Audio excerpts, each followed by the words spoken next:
Ok, então na primeira parte da aula nós começamos, iniciamos os nossos estudos falando sobre listas, conceito muito parecido com vetores, que a gente estudou lá no Portugal Studio, quando nós vimos aí algoritmos e noções de lógica de programação. Eu achei um conteúdo complementar, para reforçar o conteúdo de listas e reforçar a questão do trabalho, de Python com as strings, as operações que a gente pode fazer quando nós temos operações envolvendo texto, Então, deixa eu até compartilhar o link que eu achei aqui. Achei interessante trazer, Ele traz basicamente a mesma visão de listas. Você pode perceber que aqui, nesse Olá Mundo, quando a gente quer, por exemplo, imprimir parte de uma string, a gente utiliza como parâmetro os índices, É como se cada palavra, como cada string, estivesse sendo armazenada em um índice diferente da memória, Então, aqui a posição, o índice 0, índice 1, 2, E assim sucessivamente, ok? Deixa eu compartilhar aqui o link com vocês.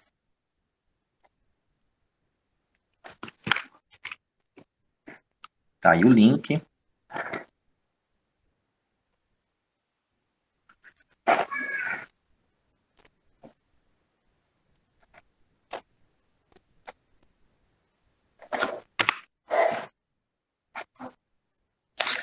Então, aqui S, igual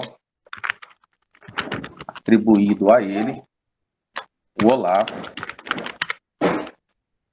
mundo.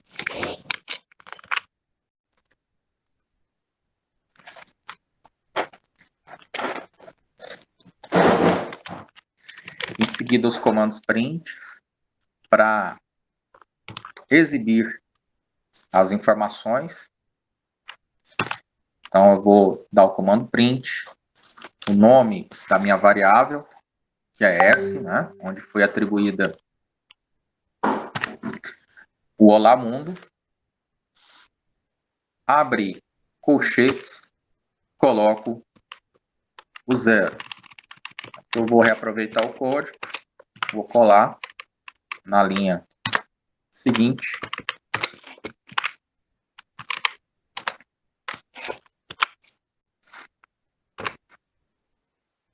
Então, quer dizer que, ao executar esse código, eu estou pedindo para que ele exiba o conteúdo da frase Olá Mundo, de acordo com as posições, os índices 0, 2 e 6.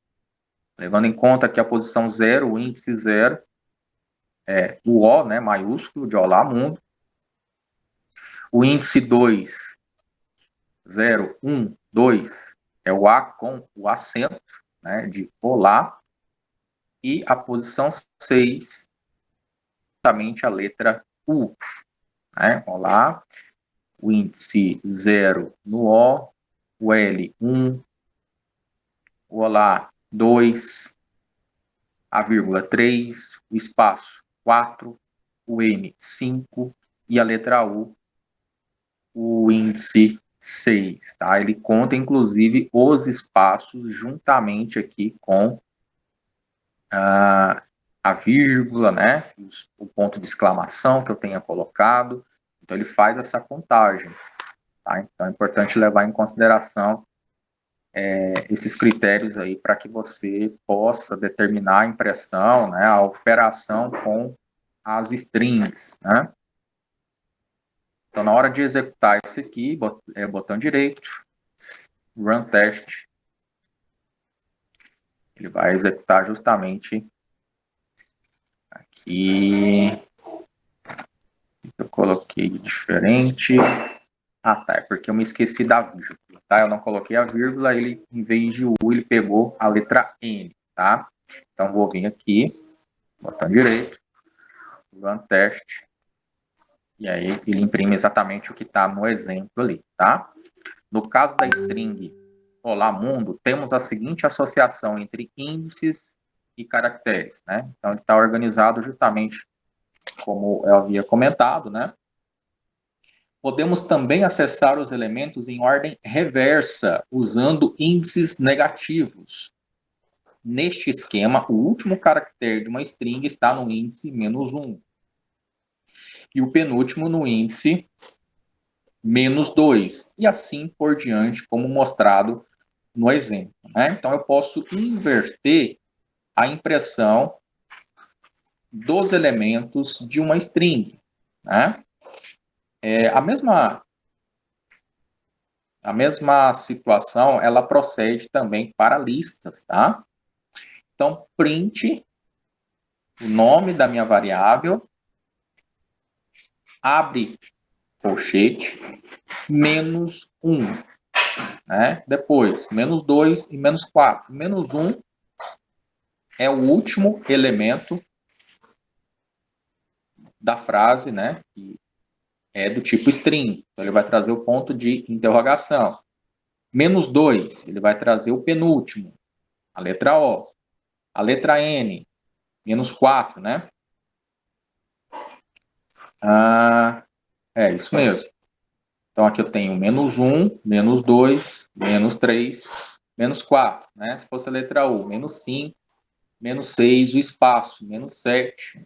Então, se eu colocar -7, ele não vai retornar nenhum valor. Por quê? Porque aqui eu tenho um espaço, né? Apesar de eu não ter um espaço e não ter nenhum elemento, ele contabiliza a utilização desse espaço na memória, né? Reservado para exibir a string Olá Mundo, né?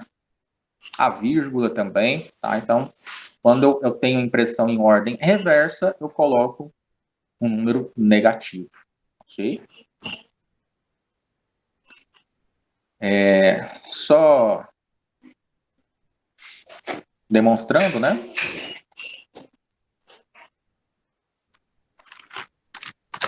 Então, aqui -1, -2, -4. Clicar com o botão direito, Run Test. Ok? Então, aqui, perceba que aqui ele não exibiu nada. O ponto de exclamação. Ah, tá, detalhe. O -2 aqui eu coloquei um espaço, tá? Então, se eu apagar esse espaço aqui no código e pedir para executar novamente, agora ele traz conforme está aqui no exemplo, tá? Porque eu coloquei um espaço a mais aqui depois da última letra, né? A letra O, para o ponto de exclamação, ok? Podemos também acessar fatias ou slices de uma string ou lista em Python, tá? Então, esse conceito que nós estamos vendo, eu complementei porque ele traz muito conceito de lista que a gente viu inicialmente, né? E procede da mesma maneira, ele ordena, dentro da memória, o espaço reservado em formato de índices, ok? Tanto para strings, né? Elementos do tipo texto, como para elementos numéricos, como nós vimos na primeira parte da aula. Podemos acessar fatias dos slices de uma string ou lista em Python. Esta notação é muito concisa e poderosa, então é importante que você entenda bem. Segundo essa notação, uma fatia de uma string, ou seja, uma substring, pode ser acessada se fornecermos os índices do começo e do final da fatia que desejamos. Analisar, conforme mostrado abaixo. A gente tem a variável S para guardar essa string, essa frase. Aqui a gente tem 1, 2 pontos, 3. Né? Então, o que vai acontecer se nós colocarmos, né, essa função 1 até 3. Né? Vamos lá, lembrando que eu tenho que colocar o print para que ele exiba na tela o resultado dessa função, né? Justamente o lá. Né? Então, o que aconteceu aqui? Ele está contabilizando a partir da posição 1, né? Então, eu tenho o O na posição índice 0, o L ele está mostrando aqui o índice 1, né, até o 3. Lembrando que, na verdade, ele vai mostrar só até o 2. Ele sempre decrementa uma posição anterior. Então, ou seja, ele para na penúltima informação passada aqui no parâmetro print. Tá? Então, a gente pensa assim, né? Ele está mostrando de 1 até 3. Então, ele teria que mostrar a vírgula, inclusive. Não.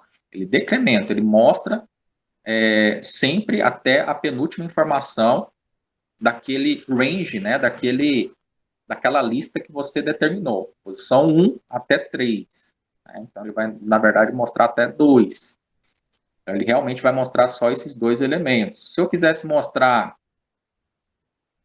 a vírgula, eu teria que colocar até 4, né? Então, eu venho aqui, botão direito, Run Test, e aí ele mostra também a vírgula. Então, aqui esse 1 é para determinar o ponto onde ele vai iniciar, né? Ou seja, o índice onde ele começa a mostrar os elementos, e aqui aonde ele termina. Lembrando que eu tenho que levar em conta que ele decrementa uma posição. Então, ele vai mostrar até a penúltima informação dessa lista. Ok?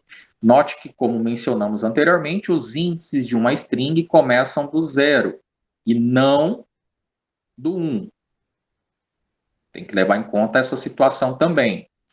Além disso, perceba que o índice do final da fatia não é incluído nela. Um exemplo acima, o 1, 2 pontos, 3, nos retornou 2 caracteres e não 3. Na verdade, ele faz um comparativo aqui, né, entre o índice inicial e o índice final. No caso, ele retorna só 2, né? Que é a diferença justamente desse número de índices. Foram retornados o caractere no índice 1 e o caractere no índice 2, mas não o caractere no índice 3. Se omitirmos o índice de início da fatia ou o de final, ou ambos, o início e o final da string serão considerados respectivamente. Veja os exemplos. Eu tenho print,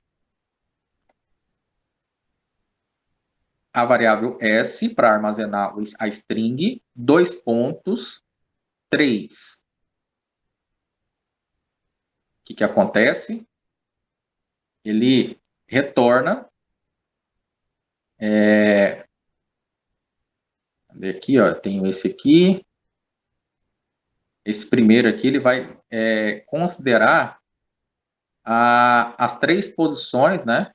Os 3 índices, ou seja, eu tenho olá, posição 0, 1, 2. Então, ele mostra até o índice 3, que na verdade seria o 2, né? Ó, considerando que o O é o índice 1, o 0, o L índice 1 e o A com acento, né, de olá, a posição 2, ok?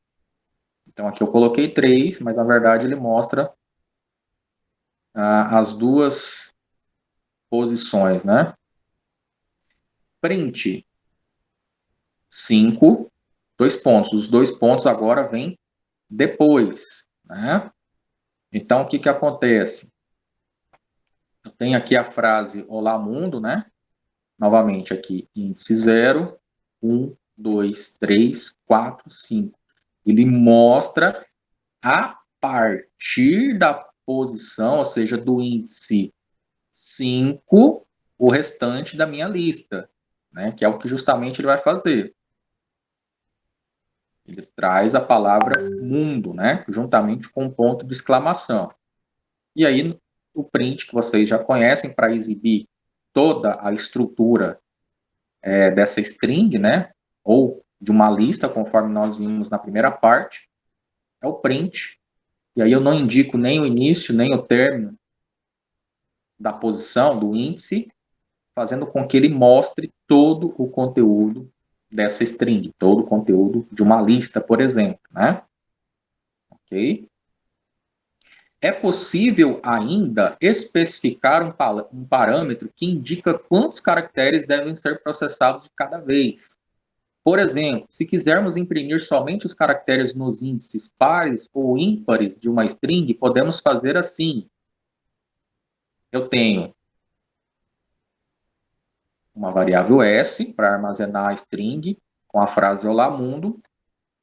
Eu tenho print, a variável, e eu tenho duas vezes o sinal de 2 pontos, juntamente com o numeral 2.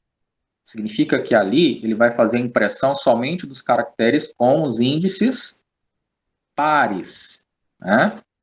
Aqui eu tenho o print, eu tenho, começando aqui com 1, eu tenho duas vezes o sinal de 2 pontos e o número 2.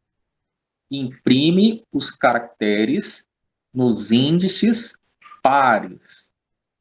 Tá? Então, aqui, basicamente, a diferença aqui de 1 para 2 dá um número ímpar, né? Ou seja, dá a diferença de 1. Então, ele vai imprimir aqui os caracteres nos índices ímpares, tá? Então, aqui, quando eu quero imprimir caractere nos índices pares, eu coloco dessa maneira, né? Não especifico aqui onde ele vai iniciar, coloco o sinal duplo de 2 pontos e o numeral 2. Índice ímpar, indico, né, a posição inicial, seguido de 2 pontos e mais o numeral 2, que é o que vai acontecer aqui. Ele vai imprimir o índice 0, posição 0, é par, né? Ele vai imprimir o índice 2 do A, né? Ele vai imprimir em seguida, né, o U e o D, juntamente com o ponto de exclamação, por estarem localizados nos índices pares, ok? E aqui esse resultado, ele indica que foram impressos apenas os índices ímpares, tá? Então, deixa eu fazer aqui para a gente... Aqui, print, S, abre colchetes, duplo sinal de 2 pontos, numeral 2, fecha colchetes, fecha parênteses, tá? Se quiser colocar um comentário dentro do seu código, né? Você coloca o cerquilha ou o jogo da velha só para indicar o que você está fazendo ali naquele campo, né? Imprime os caracteres nos índices pares, por exemplo. Tá? Não é necessário comentar, né? Mas quando a gente estiver trabalhando com projetos maiores, para você identar o seu código, para você identificar partes nele, é interessante você separar os trechos, indicar o que você está fazendo, declaração de variável, estrutura condicional, especifica o que você está fazendo. Na hora de você localizar o erro no seu código, é mais fácil, né? De repente você está errando na estrutura condicional, na declaração, nos comandos de entrada e saída, é bem mais fácil você localizar onde está o erro, você colocando os comentários, né? Depois, o segundo comando, print,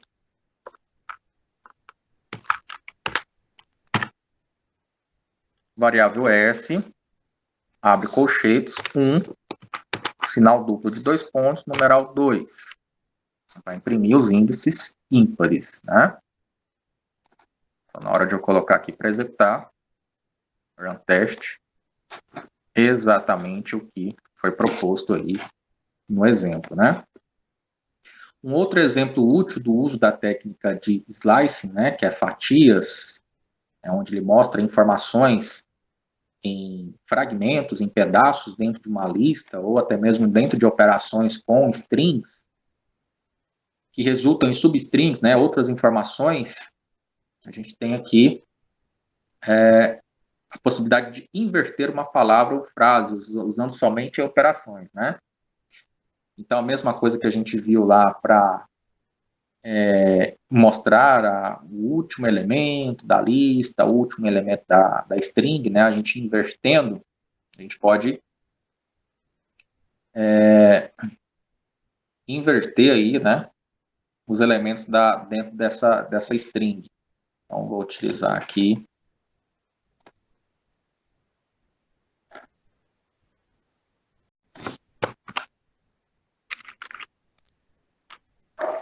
Vou colocar aqui print.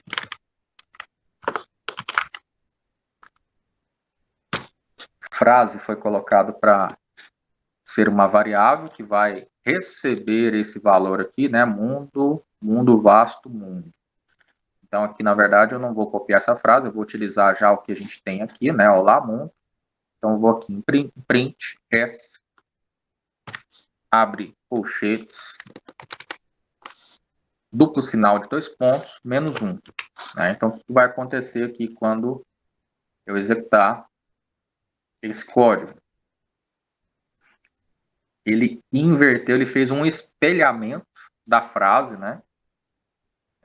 Colocando os caracteres totalmente invertidos. Ok? Igual ele fez com esse exemplo, nós fizemos já com o Olá Mundo tradicional, né?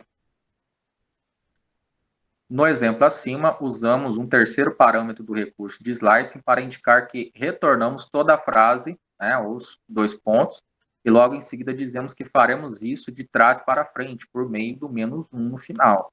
O último elemento, você quer transcrever ele, né, você coloca com sinal negativo. Mas, especificamente, o -1 indica que estamos saltando um caractere de cada vez, começando de trás para frente, o que é feito por meio do sinal de menos. Então, para resumir, a sintaxe do slice das strings é a seguinte: início, fim e salto, né? Aí o -1 para indicar o elemento final. O salto indica quantos caracteres devem ser saltados, né? E o início é o primeiro índice a ser considerado, né? Assim como nós vimos nos exemplos anteriores, né? Os 2 pontos antes, os 2 pontos depois. Formatações de string também, tá? A gente tem como trabalhar com a formatação.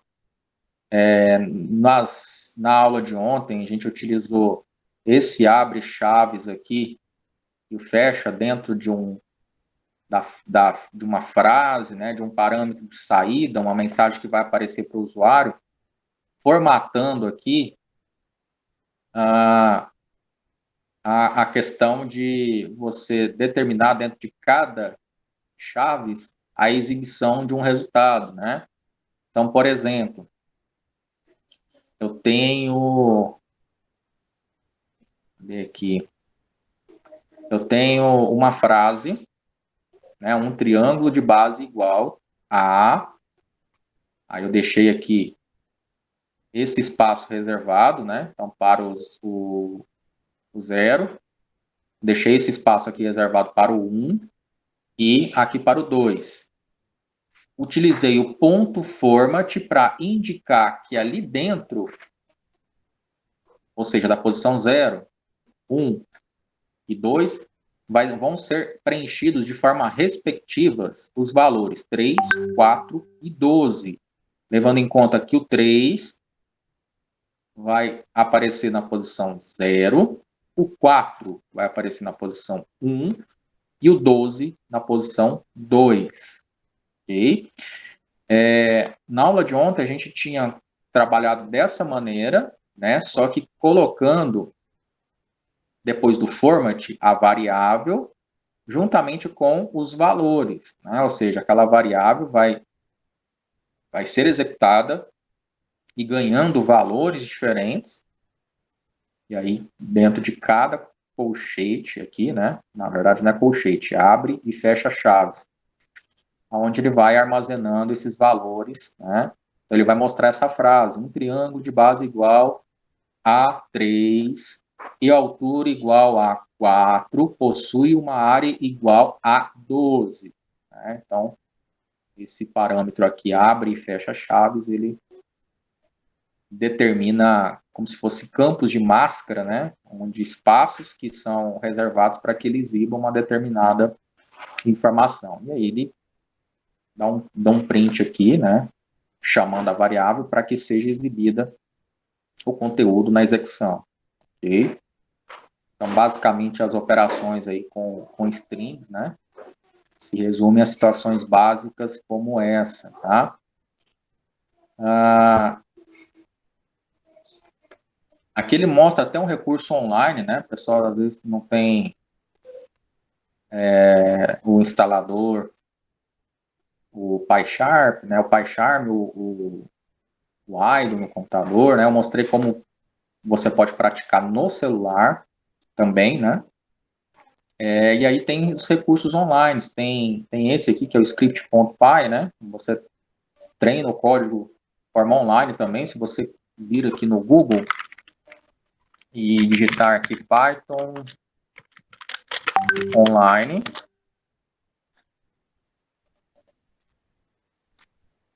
Python compiler, né?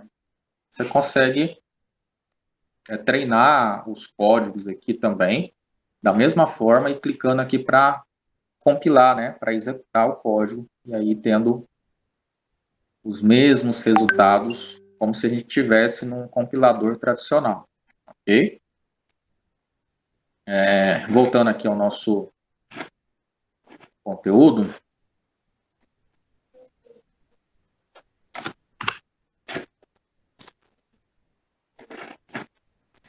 vou voltar aqui, a gente vai falar então um pouquinho sobre as condições if else, né? Que é o se não. Basicamente, a gente tem a estrutura condicional simples e a estrutura condicional a partir de contradições, né? Por exemplo, se a média do aluno for maior ou igual a 7, dá o status do aluno como aprovado. Caso contrário, se for falso, aparece a condição de reprovado para esse aluno, né? Então, aqui eu tenho dois exemplos, né, de if-else, que é o se não. Se atender a uma determinada condição, ele exibe o resultado de saída a partir da condicional, o if, ser verdadeiro. Se não, aparece uma outra mensagem, né, de acordo com o que foi formatado aqui dentro. Tá? Então, basicamente, a gente tem e deixa eu abrir um outro arquivo, new Python file teste underline 07.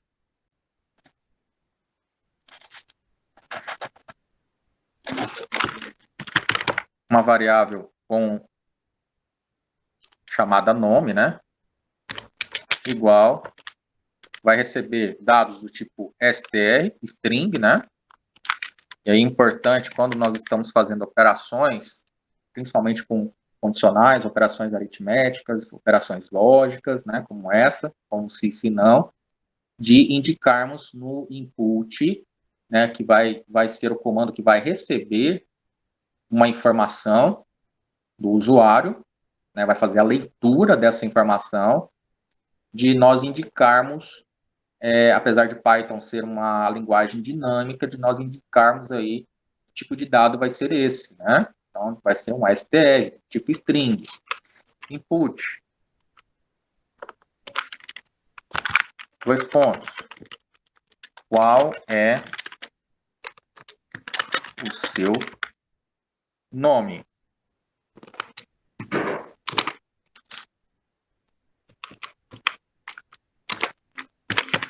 Condição if. Se o nome, esse sinal duplo de igual, não é que vai ser atribuído à variável nome o seguinte comando de instrução. Quer dizer que ele vai fazer uma comparação. Se no campo, na hora que aparecer para o usuário, né, a pergunta, qual é o seu nome? Ele vai fazer o comparativo. Se o que ele digitar e essa variável vai receber esse valor informado pelo usuário for o nome, por exemplo, João, né? Ele vai fazer um comparativo. Se nesse campo onde o usuário digitou o nome for João, 2 pontos. Ele vai imprimir na tela, print, e informar que nome lindo você tem. Ok? Caso o parâmetro de entrada que vai ser informado pelo usuário for o nome João, vai aparecer isso aqui na tela. Né? Else, se não, else, 2 pontos, print, abre parênteses, aspas duplas ou simples, seu nome é tão normal. 2 pontos.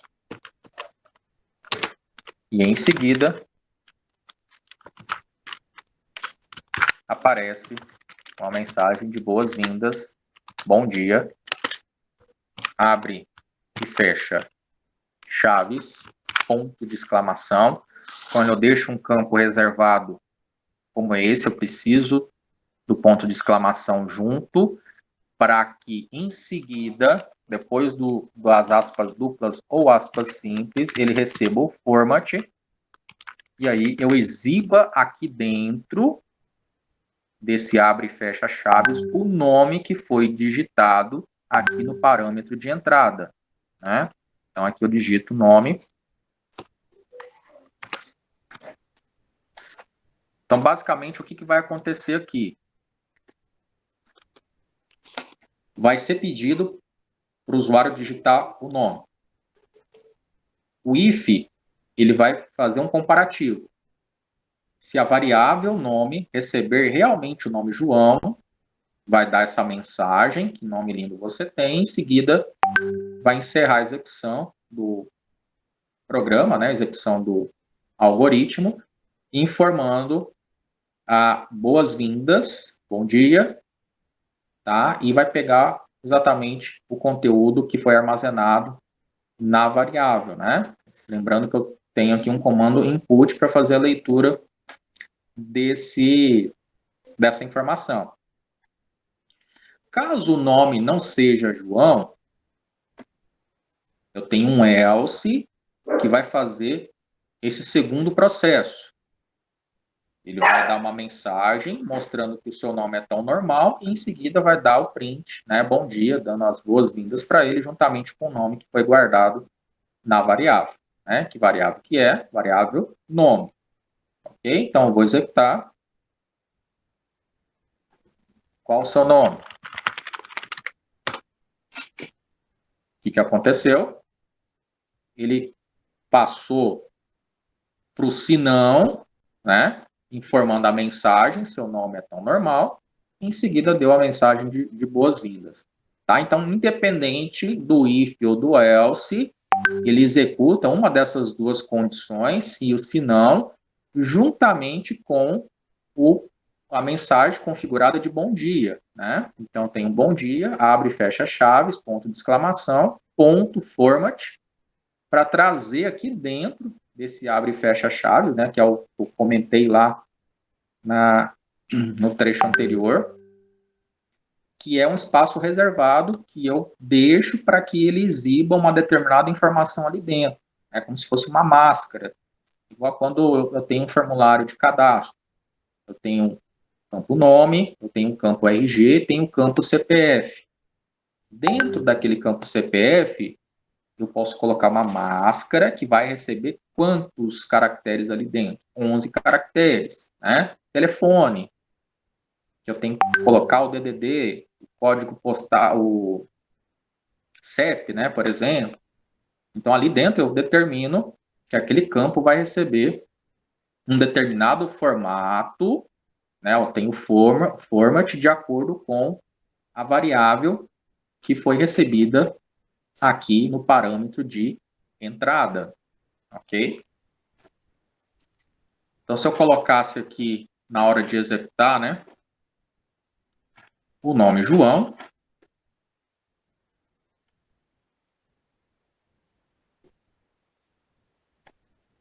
E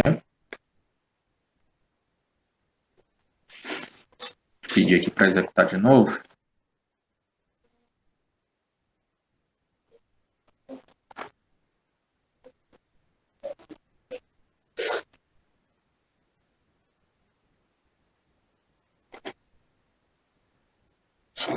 Ver aqui.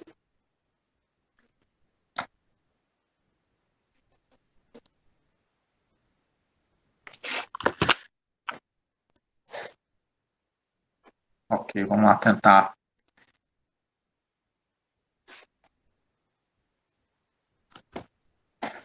Deu erro aqui.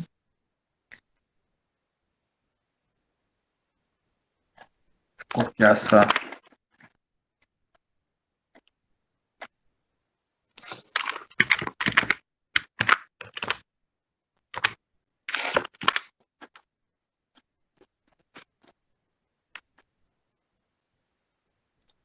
Aqui. Então, se eu colocar aqui João, ele cai na condição if, né, que é o se, mostrando a mensagem, que lindo, que nome lindo você tem, também, e termina a execução do código, né?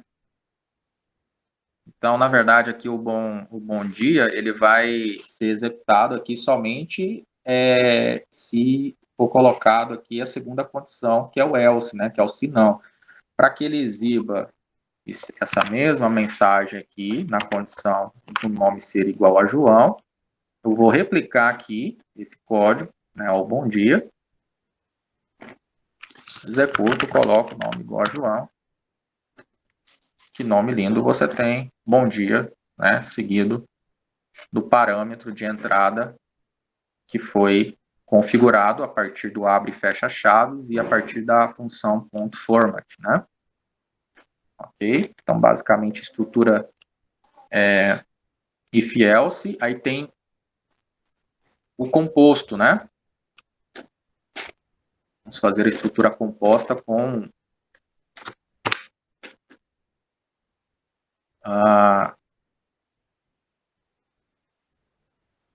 operadores relacionais. Então, aqui ó, tem o N1, vai ser igual. O float, eu já vou determinar antes do parâmetro input, que tipo de dado vai ser recebido, né? O que é um float? É um valor que vai receber casas decimais. Então, eu posso colocar a nota do aluno 7.6, 7.65, 7.99 e assim por diante. Então, eu tenho adição de casas decimais, né? Float, input,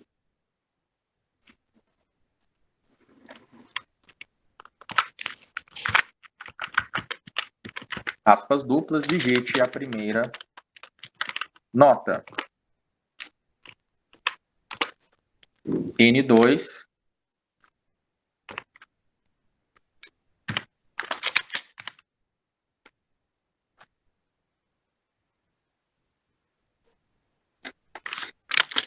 do tipo float também. Eu já emendo a parâmetro de leitura, input, digite a segunda nota.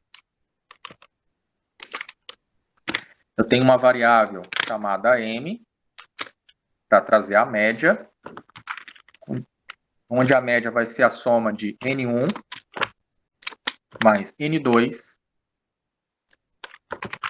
tudo isso dividido por 2, né? Média a soma dos conjuntos numéricos dividido pela quantidade de elementos, né? Nesse caso aqui temos 2.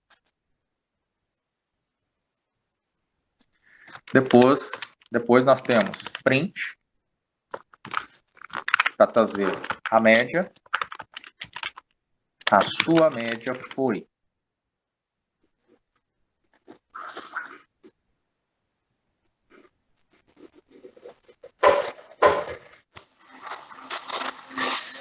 eu tenho o abre chaves, tenho 2 pontos, ponto, 1, mais a letra F. Né? O que isso significa? Que ele vai trazer o arredondamento dessa média. Né? Então, se eu tiver lá, por exemplo, 5,38, né? Aí ele vai arredondar essa média, tá? Agora na execução vocês vão ver como que ele vai arredondar isso. Aí eu tenho 2 pontos, ponto, 1 mais a letra F. O F vem do formato, né? Formato de arredondamento, tá? Depois eu tenho fecha chaves, né? Vou chamar o ponto format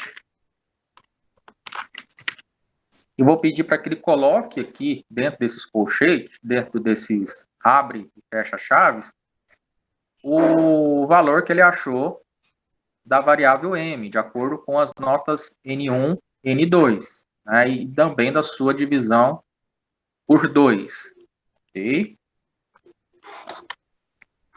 E aí eu tenho a condição. A partir desse parâmetro recebido aqui, né, que é a média, if m sendo maior ou igual a 6,0, posso colocar esse formato, eu posso colocar simplesmente 6, 2 pontos. Ele vai retornar sua média foi boa. Parabéns.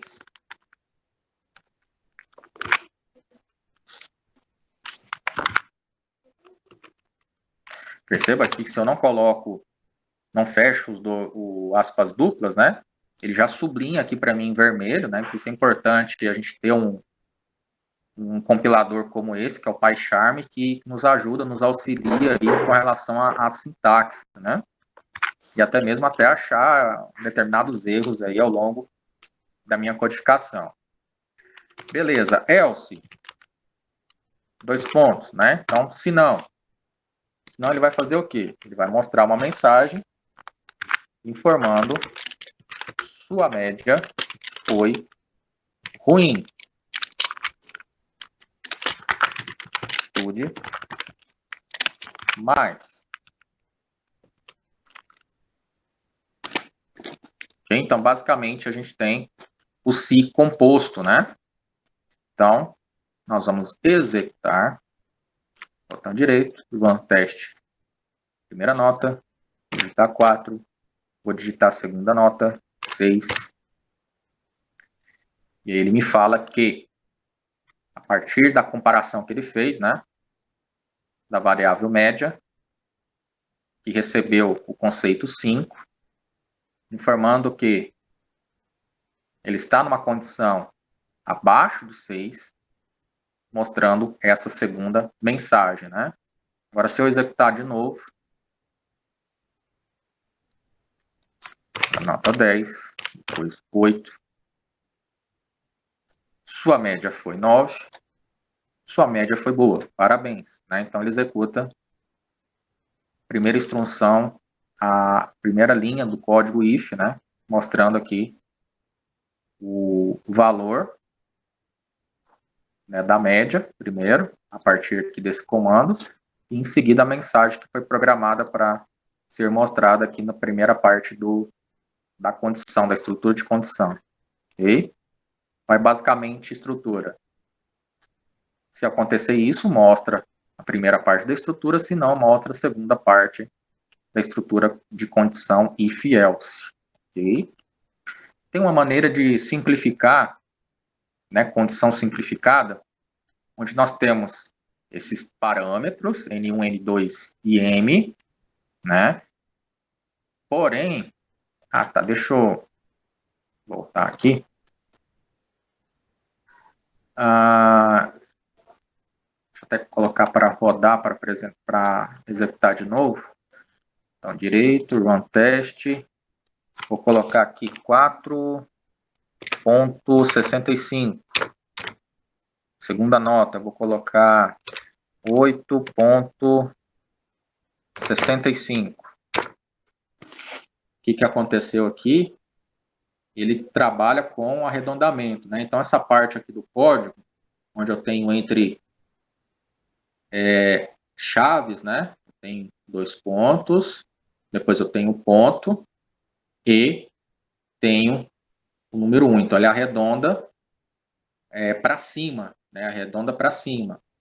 Eu tenho 1 e o F vem do próprio formato de arredondamento das casas decimais. Tá? Então, tenho 6,7. Então, se a gente fosse pegar esses valores aqui, ó, deixa eu abrir a calculadora. Eu tenho aqui a primeira nota, 4,65. E tenho a segunda, que é 8,65. Ok? A soma das duas notas dá 13,3, que dividido por 2, eu tenho 6,65. Ou seja, o 1 ele arredonda para a próxima casa decimal, né? Que vai dar exatamente a nota 6,7, né? Ou seja, 6,65, ele arredonda para 6,7.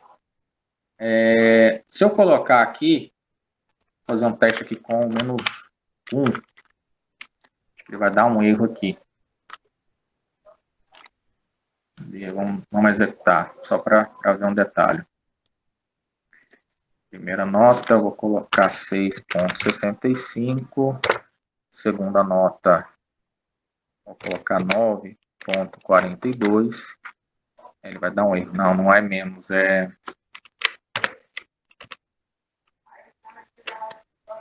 Vou colocar aqui 0 só para...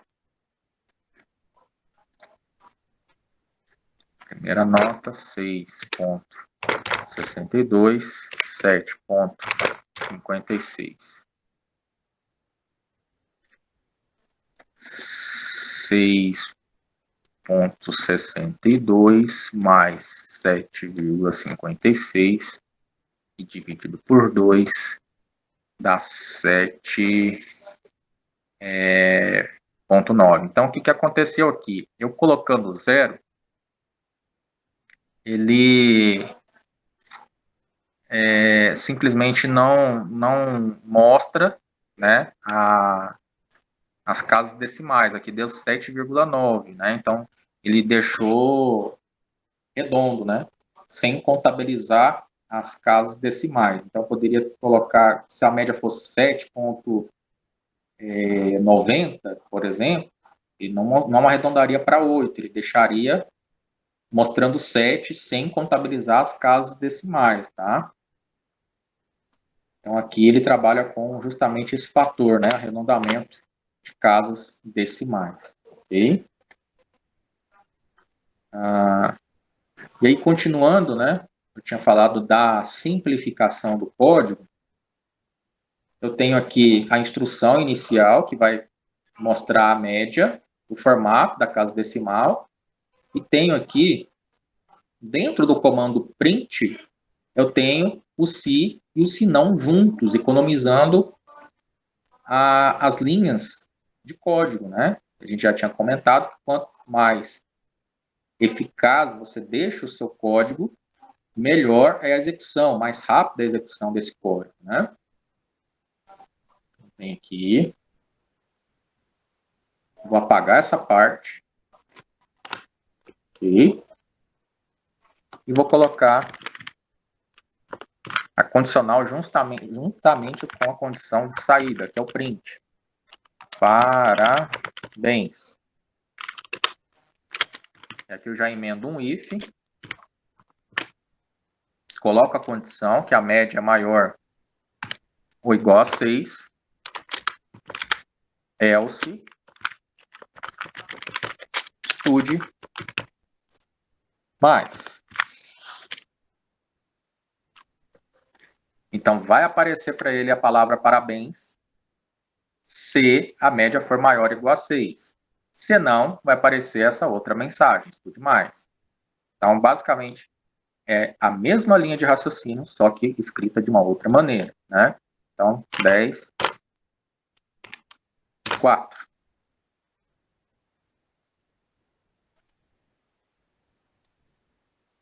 Vai mostrar a média e vai mostrar a mensagem. Parabéns. Caso contrário, else, ele informa a média e informa a segunda mensagem, que é estude mais, ou seja, a condição falsa. Então percebam que fizemos a mesma estrutura, só que já emendando o if e else dentro do parâmetro de saída, né, que é o print. Ok? Bom, depois que nós trabalhamos aí com o if e else, eu deixei aqui alguns desafios, né? Tem 5 desafios para que vocês realizem. Tá? Então a gente tem basicamente 1 hora, né? Das 10h30 até as 11h30 para que vocês possam praticar os exercícios. O primeiro desafio, né? Escreva um programa que leia a velocidade de um carro, né? Ou seja, se essa velocidade informada for superior a 80 km, mostre uma mensagem dizendo que ele foi multado. Além de pegar o parâmetro da velocidade, vai informar para ele que essa multa, né, vai custar aí R$7 por cada quilômetro acima do limite. Então precisa mostrar também o valor dessa multa de acordo com o quilômetro excedido, né? Segundo, crie um programa que leia um número inteiro e mostre na tela se ele é par ou ímpar, né? Mostrar aí se é um número inteiro, tá? Aí é número inteiro mesmo, não é do tipo float, tá? Se ele é par ou ímpar. 3. Desenvolva um programa que pergunte a distância de uma viagem em quilômetros. Calcule o preço da passagem, cobrando 50 centavos aí por quilômetro para viagens de até 200 quilômetros.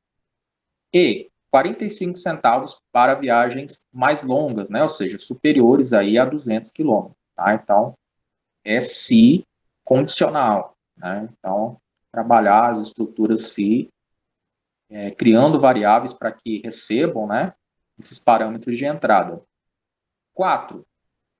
Faça um programa que leia 3 números e mostre qual é o maior e qual é o menor. Ele vai fazer a leitura do usuário, né? O usuário digitou um número qualquer, digitou 3 números, e aí depois ele precisa fazer a comparação qual deles é o maior e mostrar o resultado. 5. Escreva um programa que pergunte o salário de um funcionário e calcule o valor do seu aumento. Ele vai receber o salário daquele funcionário, né? A gente fez no Portugal Studio. Então, basicamente, é relembrar os conceitos, pegar o que foi feito lá em Portugal, né? E implementar aqui para o Python. Vocês viram que tem muita facilidade aqui no Python. Tem estruturas que, de repente, você não precisa se lembrar de fazer e que aqui no Python facilita, né? A implementação, por exemplo, do if e else dentro do parâmetro de saída, declarações como if e else, que não tem a necessidade de você lembrar do abre e fecha chaves, né, para que ele reconheça o fim e o término de uma determinada condição, ok? Então, basicamente, é lembrar e jogar dentro da sintaxe do Python. Salários superiores a 1.250, ele vai precisar calcular um aumento de 10%, e para os salários inferiores ou iguais, o aumento é de 15%. Tá? Então, todos esses exercícios aqui trabalham com if else, são estruturas condicionais. Tá? Então, daqui a pouco eu vou deixar lá no Google Sala de Aula. Né? Então, aqui no Google Sala de Aula vai estar disponível. Esse aqui é o de lógica, né? Mas vou mostrar aqui o de desenvolvedor. Vai estar aqui, primeiro, acho que eu vou colocar tudo dentro de uma atividade, vou criar aqui atividades, criar, atividade, voltar aqui.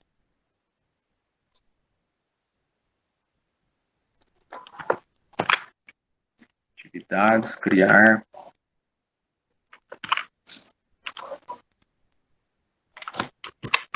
E aula 3,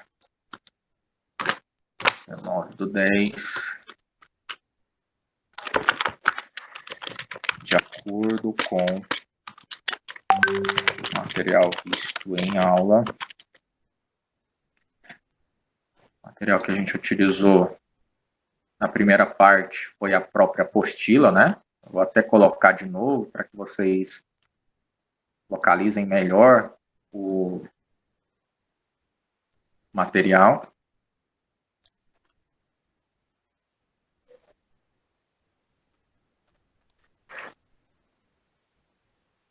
Python. Aqui, a apostila é essa daqui.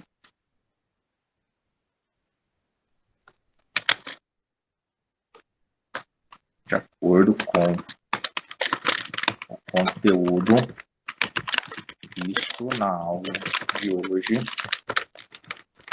sobre listas que se encontra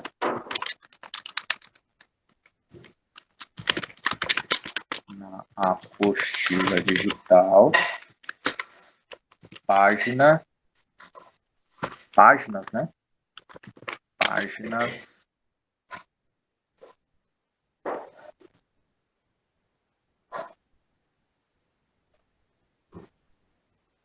13, 14 e 15. 13, 14 e 15. Realize os exercícios propostos no final da página 15, que são os exercícios 1 e 2. Ok, pessoal? Então, página 15, realizar os exercícios sobre listas 1 e 2, né? E aí, na sequência, temos 5 desafios. Realize os 5 desafios propostos de acordo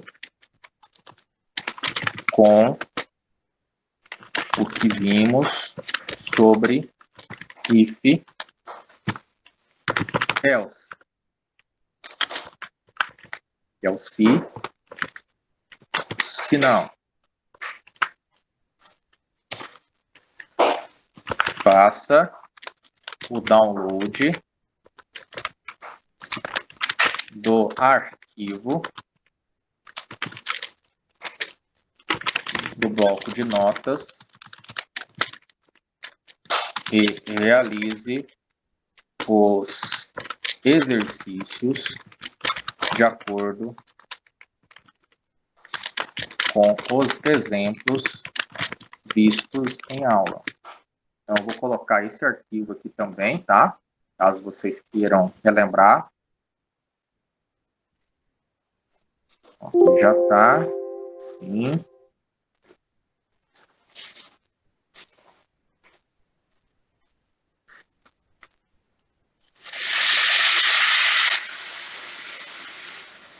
A aula de hoje, exercícios. Ok? Então, a primeira parte do exercício 1 e 2, sobre listas, relacionado à apostila, que está aqui, e os 5 desafios de acordo com esse arquivo aqui, chamado exercícios.txt. Ok? Aqui eu vou colocar os links da aula gravada, daqui a pouco eu já subo para o YouTube, disponibilizo para vocês lá no grupo, ok? E aí fica aberto aí para que vocês possam tirar alguma dúvida, né? Sobre o conteúdo de hoje, sobre as atividades. Ficou alguma dúvida, pessoal?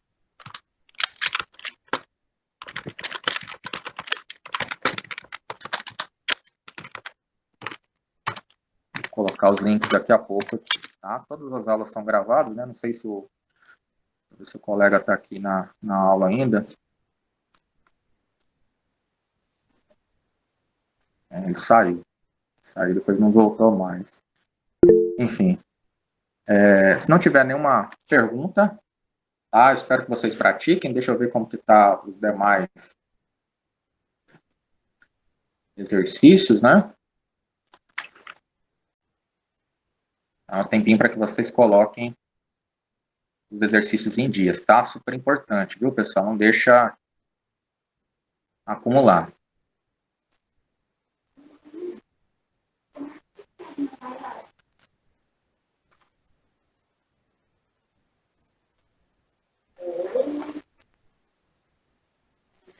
Aqui, atividade. Houve apenas uma devolução, tá? Então é importante deixar em dia. Tem dúvida, me chama no privado, pergunta. E tem atividade da aula 2. Também só tem uma devolução, tá, pessoal? Então procurar deixar em dia, não acumular muito aí, tá? Porque essa entrega que vai validar aí a frequência, né? E principalmente a nota de vocês, tá bom? Eu só agradeço imensamente a participação de todos vocês, novamente, né? Então, de acordo com a revisão que a gente fez parcialmente, né? Do IFE e ELSE, a gente já consegue iniciar alguns projetos com relação a alguma aplicação e com relação a jogos também, que eu quero implementar em Python com vocês. A gente já consegue fazer algo nesse sentido, tá? Então, aguardo todos vocês na nossa aula de amanhã, para darmos continuidade, né? Iniciarmos aí um projeto aplicando de fato, né, esses conceitos, tá bom? Fiquem com Deus. Qualquer dúvida, estou à disposição, né? Tem esse tempinho aí para que vocês pratiquem, para que vocês revisem, que vocês tirem dúvidas comigo, tá bom? Só chamar lá no grupo ou no meu privado. Fiquem com Deus. Até amanhã, pessoal.